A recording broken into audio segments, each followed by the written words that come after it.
Hi everyone, this was recorded live during one of my streams.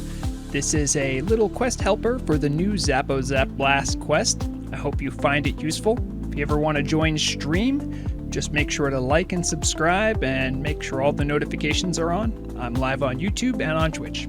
Thank you. Enjoy. All right, so I'm going to be showing off a special little thing here. This is the it's the Everlook radio quest.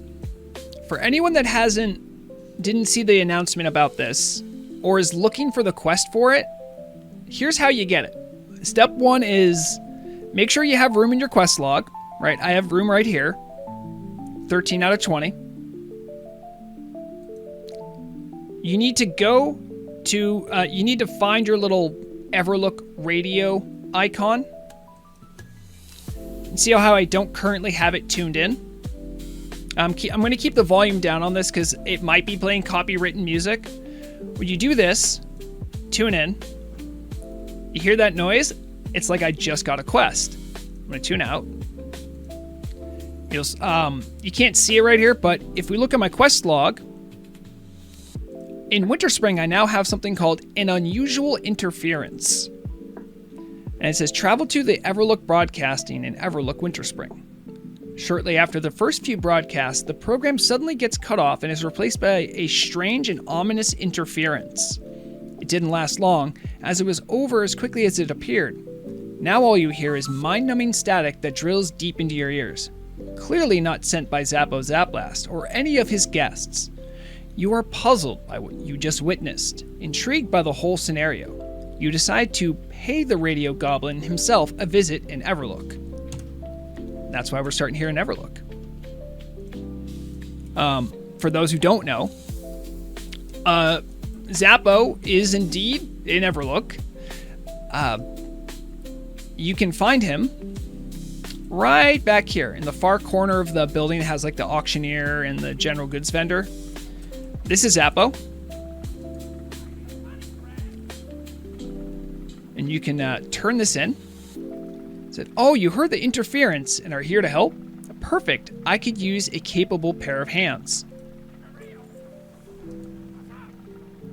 The Everlook broadcast hijacking.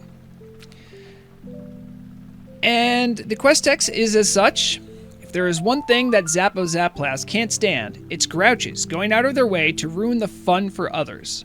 During yesterday's broadcast, my team and I lost connection to our tower, only to hear a mysterious message sent through our outpost channel seconds after. The cheeky fella stole the spotlight during my advertisements and started slandering us more than an intoxicated zombie.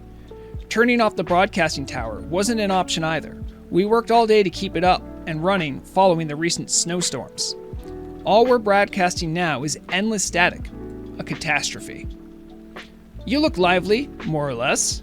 I could use some help in exposing this phony. Nobody simply interferes with Zappo Zap Blast and gets away with it. You can find our recording box next to me. Just press the green button and then pull the slider down and turn the knob left all the way to the maximum output. Listening to all the interference again will help us get to the bottom of it all. So what he's asking you to do is, so he wants you to interact with this. So I think these are a series of instructions. One of these is the correct one. I guessed the correct one. I think that was the right one. You turn into him. If this bugger didn't use a voice modulator, I would be able to tell you exactly who he is. My big green ears are the best in all of Azeroth. No fancy elf can compete with my auditive recognition. Nevertheless, hearing the recording again may have in fact just helped us solve this mystery. So from here, they started the quest Crashing Waves, Screeching Thunder.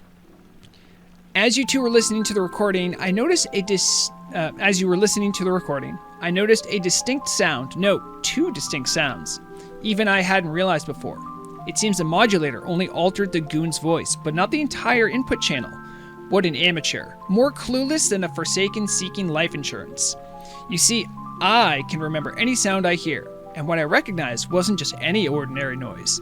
The others and I went on a journey to gather some impressions for our diverse broadcasting just a few days ago. One of the places we ventured to were the Amber Hills of Asara. It was precisely the northern cliffs where the hijacker chose to intercept our radio. Impressive, you say? I know, but that's Zappo Zapblast for you. An adventurer like you could earn some fine coin if you could venture there and confront the fella. Search with a typo. It shouldn't be an E there. Search the northeastern cliffs. That's where the sound is crashing. That's where the sound of crashing waves and screeching hippogriffs are most prominent. Find the Everlook broadcasting hijacker. Zappo suggests searching northeastern Asara. Okay, lovely. Horde people rejoice. It's definitely quicker for me to teleport to Orgrimmar and then go there. Okay, so we're here in Asara. This will serve as a little guide for the quest, but we're going to want to head to this little cluster of mountains right here.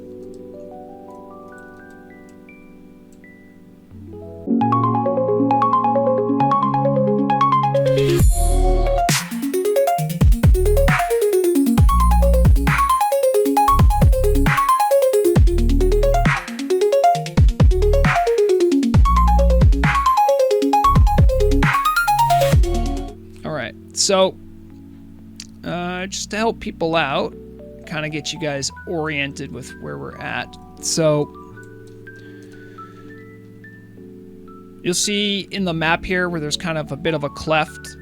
I'm right around 6016 for coordinates. When you look due north, you'll see a cluster of like little tents that weren't there before. That's what you want to go check out.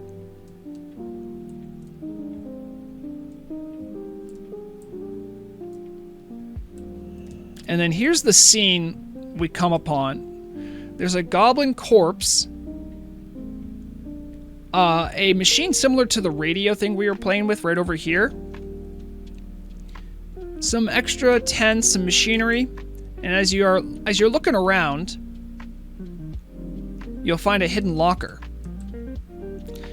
You click on the locker, and it says, "The sight that unfolds before only raises more questions." This leads you to have, the leads you have are not many, but one sticks out the most. The Blood Elves' dagger sticking out of the goblin's chest.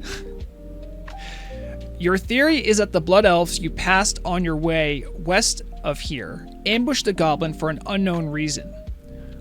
On their search for something, they took the goblin's possessions along with the key to the locker they couldn't find. So, if we look at the, did they actually put a model of a, no, they didn't actually put the, oh, wait, no, they did. Yep, there's actually a dagger sticking out of this goblin. Poor guy. All right, so this isn't like the quest. You're supposed to find this, and then this acts as a clue on how to get this lockbox open. By the way, if you're a rogue, it doesn't matter. You still got to get the key. You got to tell rogues that, because otherwise they're like, oh, well, I can ignore this step of the quest. Not the case. I think the Blood Elves are over here. Yeah. So from here on out, it is just a random drop chance. You got to kill some Blood Elves. Your normal vanilla bread and butter quest, kill something, get a thing. You'll love to see it. All right, and then, yeah, nothing to it, but just to do it, you know?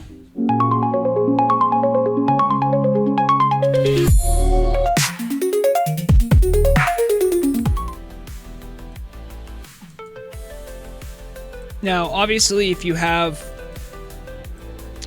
PF Quest, I don't think it's updated to show this. So, keep that in mind. These should be the Blood Elves that drop it. There it is. Okay, so You take down, it shouldn't take as long as it did for me, but polished iron key right there. That's so weird. I'd love to know what the drop chance is. So then you're going to take the key. You're going to run back over to the tent area. Okay, so once you get the special little key here, all you got to do is continue, because you have the key. With a loud creaking sound, you open the locker. What you find is anticlimactic, but useful nonetheless, a journal and a peculiar device. So you do need to click the box again to continue the quest.